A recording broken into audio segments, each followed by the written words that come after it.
some of you want to or will have to get outside this weekend for whatever reason. Denver 7's Richard Butler shows us the secret to layering. So you're going to want that to be very fitted to your skin, and this will help with the moisture wicking to keep you dry. The fast approaching deep freeze is causing sales of outdoor gear to heat up. So this past weekend was really busy. We were probably hitting record levels of people in the store. Business is booming for local shops like Farrell on Tennyson as Colorado braces for a brutal blast of Arctic air. It's going to be a snowy and frigid weekend across the Front Range. Our first Arctic front barreling in tomorrow night. We will get a brief break from the snow before another front digs in on Sunday, followed by more snow. With these, like pink. Whether you are staying in the city or plan to hit the slopes, there is an art to staying warm out there. Anytime you're heading out and doing some winter adventuring, is starting out with your base layers.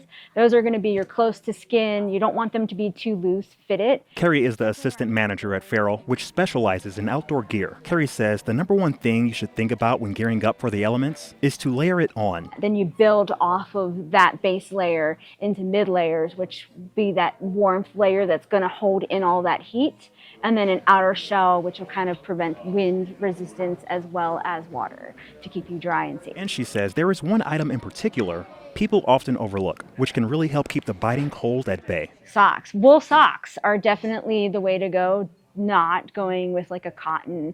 Cotton just absorbs all of that moisture and then just holds it to your feet. I usually am pretty prepared, but I always forget gloves. Corbett Smith is visiting Colorado and will be skiing in Vail this weekend. She stopped by Farrell because the store buys and sells used gear, products that are typically discounted by 40 to 60%. For someone like me who doesn't ski all the time, I think it's a good option to be able to come in and get some nice gear, but not necessarily have to pay full price. Overall, Carrie and the team at Farrell recommends tailoring your winter gear to your activities. Again, layer up, and also the main point is to try to stay as safe as possible and making sure that you are also not getting too hot and sweaty. In Denver, Richard Butler, Denver 7. And now is a great time to download the free Denver 7 Plus app for your phone. We will send you push alerts about the weather where you are, helping you plan for any changes in the weather. You can find us in the Apple App Store or Google Play.